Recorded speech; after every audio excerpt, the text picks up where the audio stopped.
This is Miss Maria Lynette D. Cuento. Are you ready for the last topic? For this week, our topic is all about prepositions. So, bring out your notebook and take some notes. Again, hello everyone, hello students. For our last topic, it's all about prepositions. What is prepositions? Do you have any idea, class? These are the words or phrases that are used in front of a noun, pronoun, or noun phrase to indicate time, place, location, direction, spatial relationships, or to introduce an object. Class, it is a crucial component of grammar that enables us to create an interesting and complex sentences. It might be challenging to select the proper prepositions because they are versatile terms that are frequently essential to a sentence meaning. Now let's move on to the 8 types of prepositions. We have first prepositions of time, prepositions of place, prepositions of movement, prepositions of manner, prepositions of source, prepositions of measure, prepositions of possession, and the prepositions of agent of the instrument. We will discuss this one by one. First, let's have the prepositions of time. This is to indicate when something has happened or may happen in the future. Some of the prepositions of time are the following: at, in, on, before, during, and after. Prepositions of time have rules that will help a person place to correct the preposition in the right position. For rule number 1, use in when you are referring to the years, months, centuries, or seasons. For rule number 2, use on when you are referring to the date, specific, holidays, or days. For rule number 3, use at when you are referring to the exact time or position. Let's have an example. Ethan was born on July 30, 2002. My mom gets up at 5:30 a.m. and cooks breakfast. On Fridays, I have a long meeting with my colleagues. The weather is cold during Christmas. Now, let's move on to the prepositions of place. Used to indicate the position, just like the preposition of time, the 3 most common prepositions of place are on, at, and in. There are also rules to use and consider when using the preposition of place. Examples. Rule 1. When you are referring to something within a surface, you have to use on the preposition on. The magazines are on the study table. The frame hangs on the wall. Rule number 2. When you are referring to something that is inside or contained, you have to use the preposition in. Examples. My friends are in the shopping mall purchasing Christmas gifts. Thea left the laptop in the van. Rule number 3. When you are referring to a specific point in place, you have to use the preposition at. The president is at the meeting at the moment. Then, I will meet my nephew at midnight on New Year's Eve. There are several prepositions of place besides on and at. Those are behind, inside, between, under, and near. Examples. The puppy was behind the door. Next, the boy jumped over the wall. Do you get it? Now let's move on to the prepositions of movement. It indicates a direction or destination in which someone or something is moving. It means that it shows movement from one place to another. The most common preposition of movement is to. Examples: Jisoo went to Paris while on vacation. My dad went to the cinema to watch a movie with his children.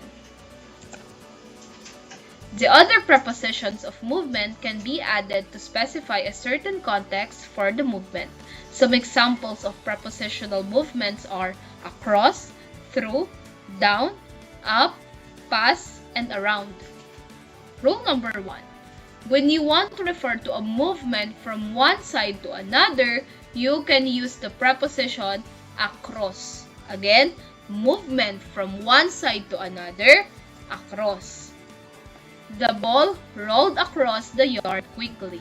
The twins swam across the river last week. Rule number 2. When you are referring to a movement from inside to outside or vice versa, you can use the preposition through. Through when movement from inside to outside or vice versa. Examples: the car passed through the dark tunnel on its way to Batangas Port. The baseball went through the glass window when the players were practicing in the backyard. Rule number 3.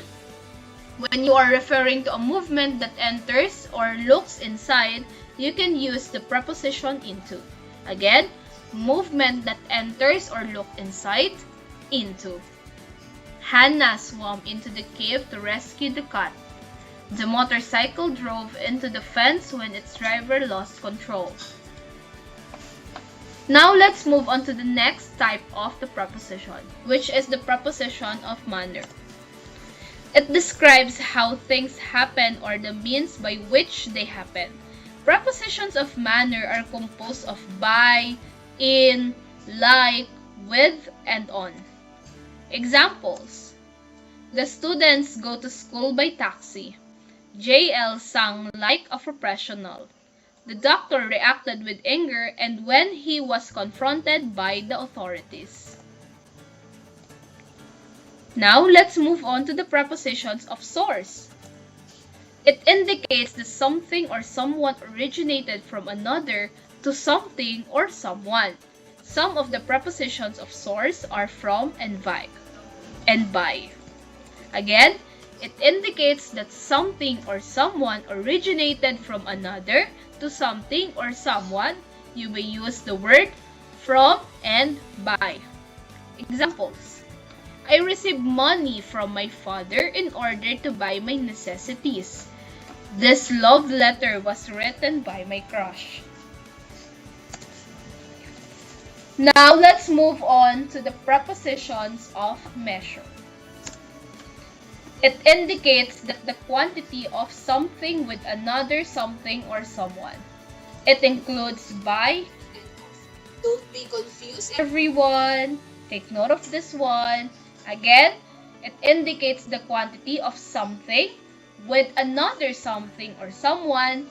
It is prepositions of measure. Examples: half of the house was destroyed by the storm.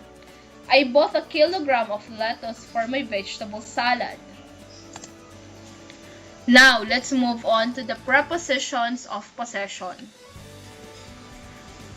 Again, take note of this class. It might be confusing.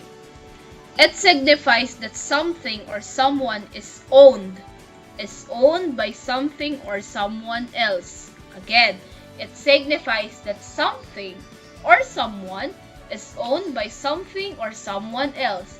This includes the following of, with, and to. This house and lot are property of my late parents. I saw my crush with the green hoodie. The highlighted word for this one is with. This dress belongs to my grandmother. For the last one, we have prepositions of agent or instrument. It indicates an action that was conducted. It indicates an action that was conducted on something or someone by another something or someone. Sounds confusing, right? Take note of this. Some examples of prepositions of agents or instruments are by and with. Examples. Our script for the film was written by Pearl and Rain. Our company was constructed by architect John. I usually write my poems with my pencil. So, did you understand our topic? Sounds confusing, class. So, you should better practice the different prepositions. Understood? That's all. Thank you so much for listening. Again, this is Miss Maria Lynette D. Cuento for the topic of preposition.